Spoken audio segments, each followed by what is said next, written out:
All right, so hello everybody. It's the More Knowledge Show. Today is June 12th, 2020, and it's a Friday. It's been a while since I recorded. I can explain right now the reason why it took me so long to record was I was waiting for everything to play out so I can come in and really talk about all that happened. Like, I didn't want to record on a Wednesday, then on Thursday something crazy happens and then I'm not able to cover it. So I kind of wanted to just sit back and wait for the entire series of events to play out fully. And I think, well, of course it is not played out fully, because I think the events we saw over the past few weeks are going to last for years. But at least this initial stage of social unrest has calmed down, at least temporarily, and I think a lot of the focus is returning back to the coronavirus, which was completely forgotten for a week, which is honestly impressive. how the coronavirus went from being the only thing people talked about to being the most forgotten topic ever.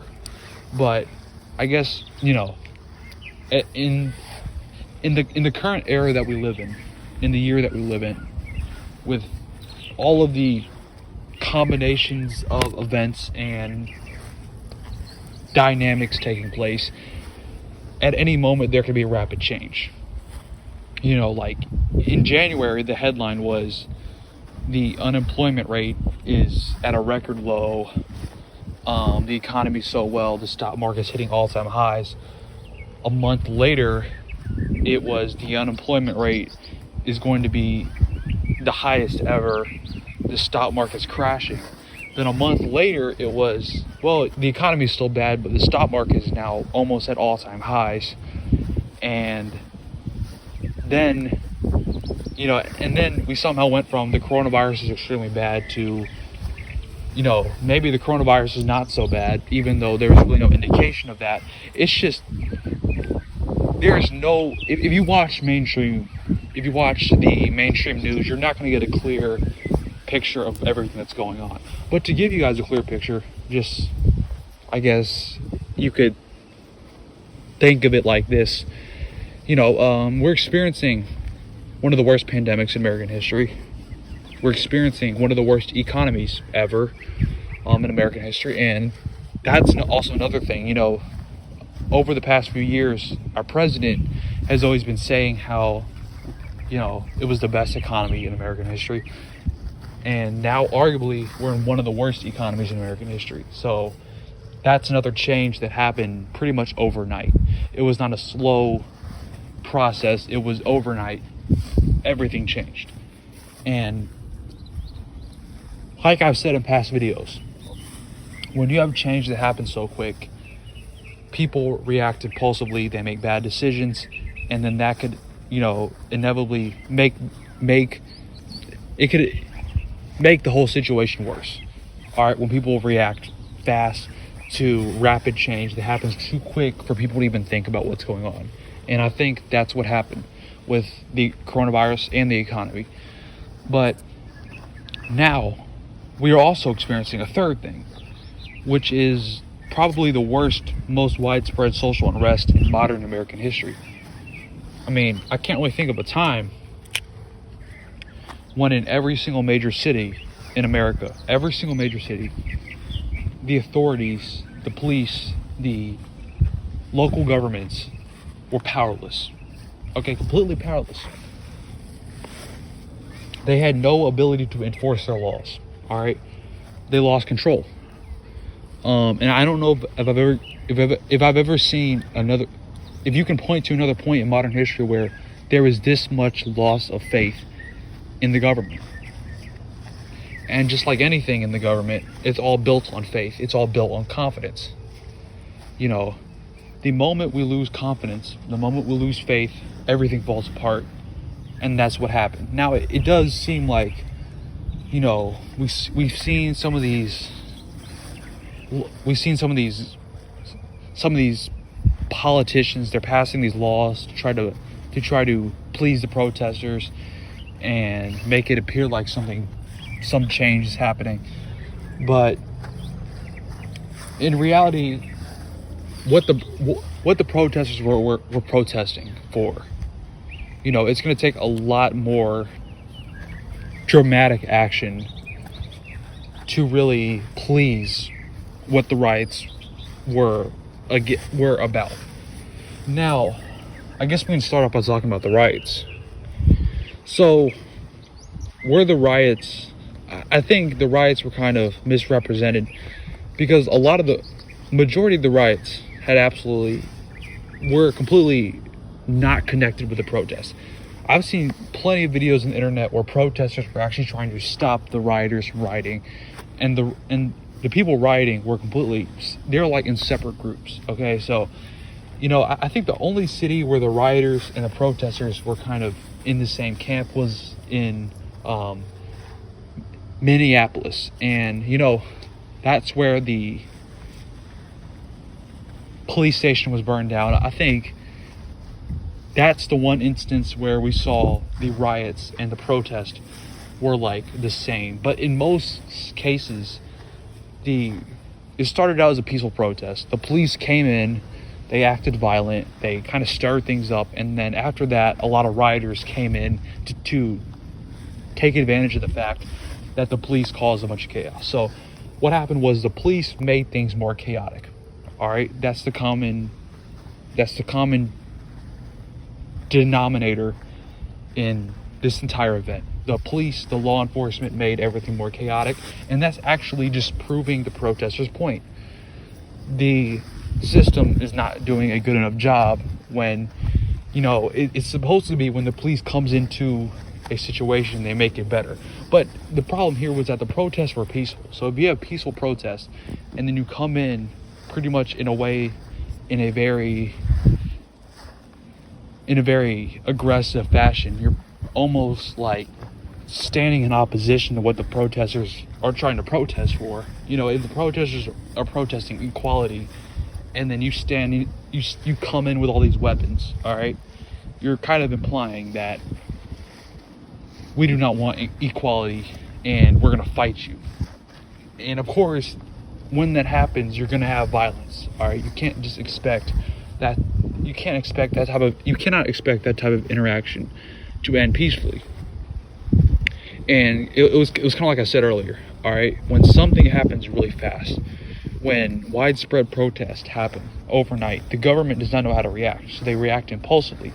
And their impulsive reaction this time was to send the whole military out against American citizens, thinking that's going to solve the problem. Well, it did not solve the problem.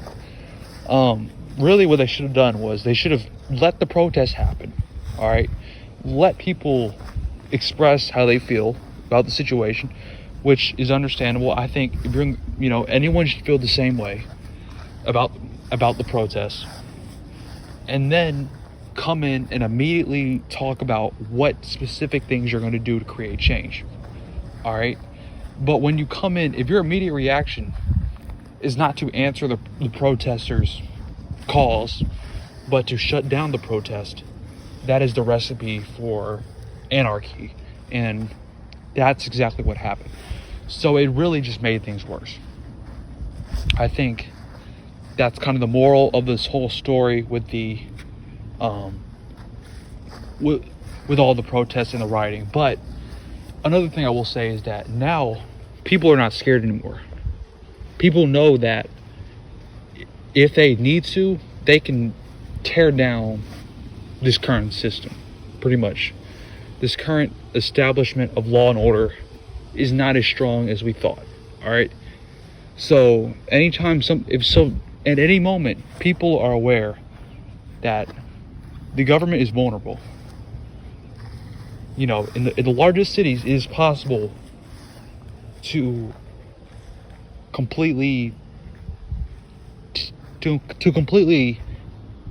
tear down everything that needed to happen.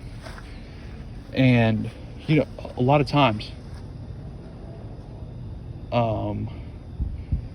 what's found out is that one protest or one particular movement can spark many other movements. So I think that's also kind of what's I think that's also kind of what's going to follow this. All right, now that people are comfortable, now that people know that the government is vulnerable, we could see events like this happen in the future. All right, it's not going to be an isolated incident. So yeah, up to this point right now, a lot of the riots have calmed down, but I think we could be entering an era where those type of events where nationwide every city is facing riots, that could be more of a normal thing. And of course, I would not say that's a good thing, but that's what happens when, as a government, you completely abuse your power and you mismanage situations and you allow them to get this bad. This is the result that you end up with. A large reason why America is so powerful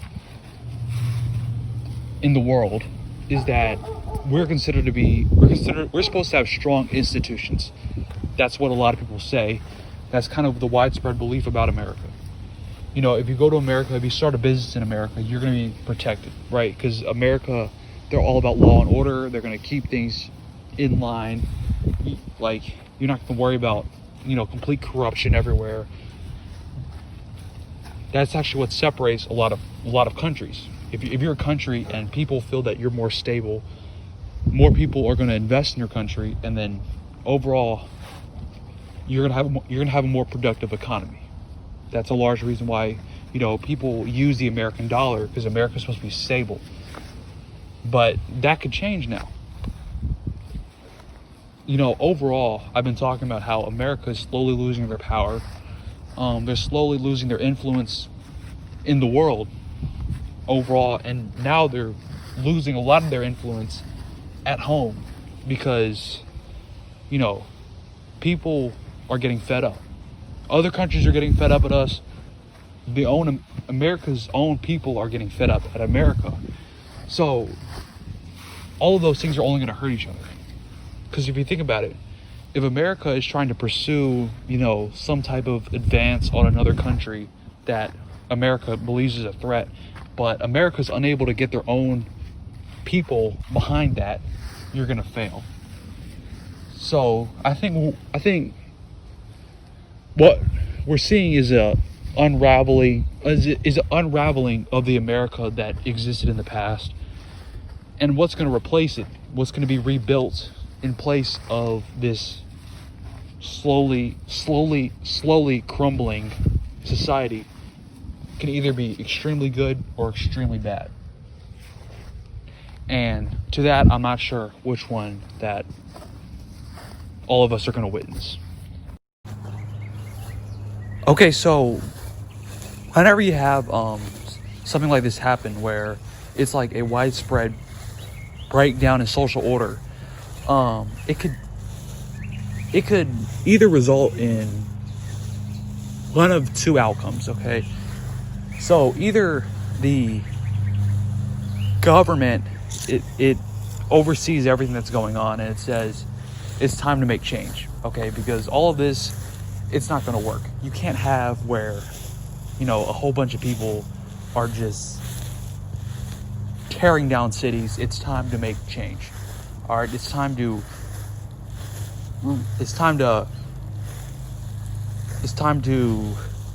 restructure the system, I guess. Now, but that's kind of what people are thinking every time that a major riot takes place. It's kind of what people hope for. But also, a lot of times what happens is in response to a riot, a government will many times increase its power, become even more aggressive, because it's trying to instill fear, okay?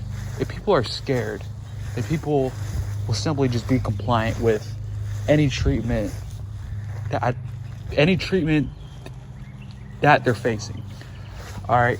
Oh, and it's been a long time since I talked because of this whole, I've been inside like pretty much all day. I pretty much don't even talk to people. So yeah, every time I have these more knowledge shows, I kind of forget how to talk. It's kind of strange, but I'm sure if if you watch me enough, you know about this. But anyway, like I was saying, okay, so it could either have a very good outcome or a very bad outcome, or we could just have a situation where a lot of these governments will just pass some like they'll pass some laws that it kind of sounds like it's some type of change that's happening. It kind of sounds like some improvement is taking place, but it's really just to kind of calm people down, and eventually we'll forget. People kind of, they lose some of that passion that made them want to protest in the first place. And then if you just pass some laws that are not really going to have any significant impact, a lot of people will just kind of calm down. But I'm not sure if that's going to be the case in this particular instance. Now, as it relates to the whole issues with the law enforcement, with police, with cops, all of that, obviously a lot needs to change. Okay, a lot needs to change, and I think the main thing that should change with any system, pretty much, I would say this, with any system, if you really, it comes down to this. It comes down to incentives. All right, because it does not matter what you try to do, you're not going to make like certain things are always going to exist. There's always going to be terrible people. There's always going to be people who are going to abuse their power. But the question is, are the incentives in place to encourage or to not encourage that type of behavior? All right, because if the incentives, or it may not be either. It may just be there's no consequences. So it may not necessarily encourage a certain type of behavior, but if there's no consequences, then it's kind of opening the door for you to act however you please. But that's really at the core of everything. It's all about incentives. I hear people say that there's never going to be a time when there's no police officers that are not racist. All right, yeah, there's always going to be some police officers who are racist, but the question is being a racist, it should make your job, well, the question is that allowed? Okay, is being a racist an acceptable thing in the police department? And it all comes down to incentives. And I guess I should start by saying that with any job, the main reason why people do a job is to make money. And if you want to make money through a job, well, you got to keep your job, okay? And you also have to stay alive. So everything a cop does is surrounding that, all right? A cop wants to make money to provide for his family. Anyone in any position, in any job, that's the mindset. Now the question is, what are the required things out of you to keep that job? All right. For example, if you're a pilot, what's required out of you is that you fly a plane and you fly it correctly. Now, if you don't fly a plane correctly, you're going to die. And guess what? You're not going to keep that job because you're going to be dead. All right. But you see, the incentive is right. It's in line. All right. If the pilot wants to keep his job, he better do a good job, or even if he doesn't crash the plane, like how about we just say he almost crashes the plane? Well, I mean, he's definitely going to lose his job if that happens. So the incentives are in line to act in a way for a pilot or a doctor or an engineer to act in a way and to make decisions that are going to make everyone else around them, that are going to improve the condition of everyone else around them. In the case of law enforcement, that is certainly not the case. Now, obviously, not every single cop is a bad person, all right? That would be pretty much any time you use broad, widespread accusations, you're going to be wrong. But I don't think that it's really about individuals. It's more about a system. All right. Like when people say something like all cops are bad, I think that's more of an attack on the profession as a whole, not every single member in the profession. Of course, you could be someone in that profession who is a good cop, but I guarantee you, sometime throughout your career, you've probably excused something that you consciously knew was wrong, but you knew that you pretty much cannot say anything about, because then you'll lose your job. And that's off of the same thing I said earlier. It's all about incentives. If everything someone does, if everything a cop does is to keep his job, you need to make sure that what's going to keep his job is acting in a way that we should expect out of police officers. So I think the solution is a combination of improved training, obviously, a change of emphasis on how do you approach people, how do you approach certain situations. Because I think there are some police officers who just, every time something happens, like, they're pretty much looking for an excuse to act violently. All right? Like, there are some police officers who just look for excuses to act violently. And there needs to be consequences for that. Even if it does not involve killing someone, if you act aggressive and violent, all right, there needs to be some type of, like, in most of these cases with police brutality, if you look at these people's records, pretty much all of them have had a history. Like, anyone who's done police brutality, if you look through their records, pretty much all of them have had a history of acting violently. All right, and then eventually it ends up with them killing someone. Okay, but if you would have fired them and got rid of them at the very beginning, when they were first showing signs of being a violent, crazy person, that eventual incident, it would not happen. All right, if you see any example of police brutality, that's pretty much the case. It's always someone who has a record of being violent. It's not just someone who makes one mistake. Okay, it's a pattern. It's pretty easy to spot, but obviously, in the way our system is set up, the police officers are all going to protect each other. All right, they all have these police unions. Police officers protect each other first. That's their first priority, because once again, it's in their interest. They're trying to keep their job. So I think that you cannot expect the police to police themselves from within. You need an outside agency that's going to oversee the police. You also need, like I said, improved training. You have to completely change the culture of how stuff is done. All right, as a cop, your main loyalty should not be to your own department. I think that's kind of like, as a cop, your main loyalty is to your department, because that's who's hiring you, that's who's paying you. But your main loyalty should be towards upholding the law and enforcing the law properly. All right, and everything about you should be judged off of your ability to perform your job at a high level.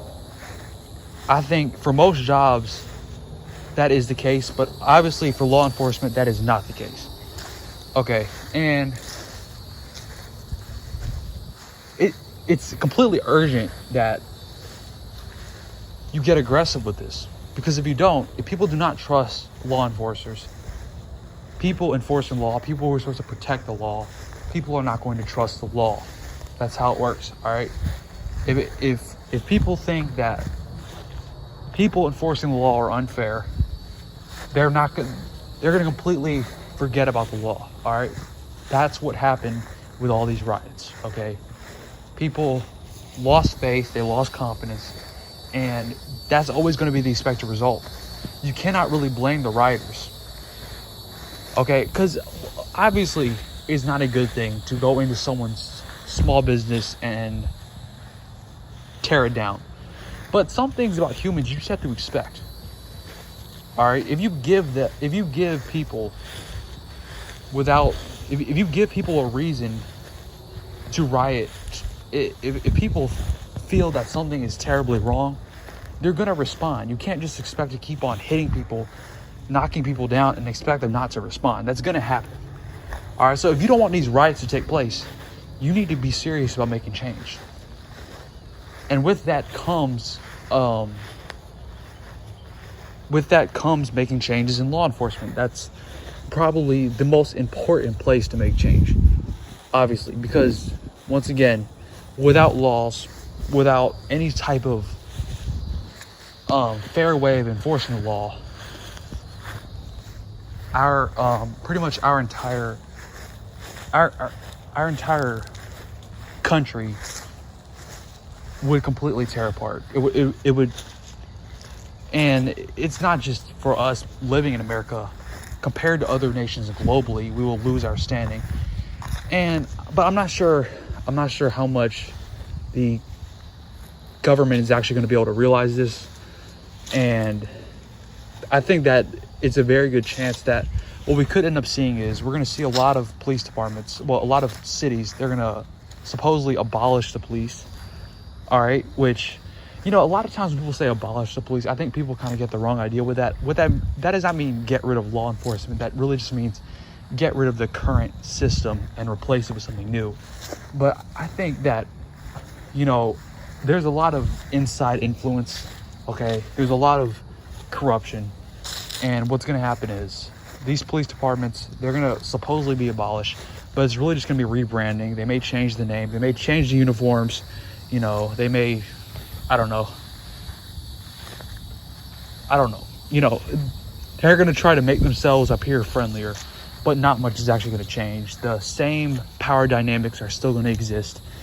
And I see a future of increased social tension, increased rioting, an increasing amount of people who,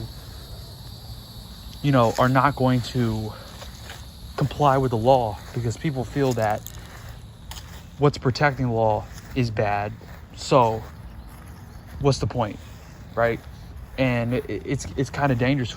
Like as soon as you enter that cycle, that process, it's a slippery slope, because a lot of times it just ends up with the entire nation in ruins.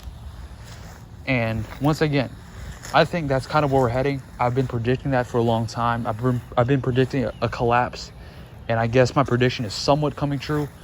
But but my common theme has always been the collapse is going to happen. All right, we've been on an unsustainable course. But the question is, what rises up after the collapse? All right, after everything falls, after all of the ashes have settled into the dirt, what's going to come back up? Or if anything will come back up. I mean, we could all be dead for all I know. But, let's try to be a little bit more optimistic. So anyway, yeah, that's this week's episode of the More Knowledge Show. I've not talked in a long time. So for a majority of this episode, I was probably like stuttering and trying to figure out my words. I actually have a lot more to say, but I just can't get nothing out at the moment. But anyway, I'll try to be more frequent in these videos so I don't forget how to talk, because I'm serious, all right?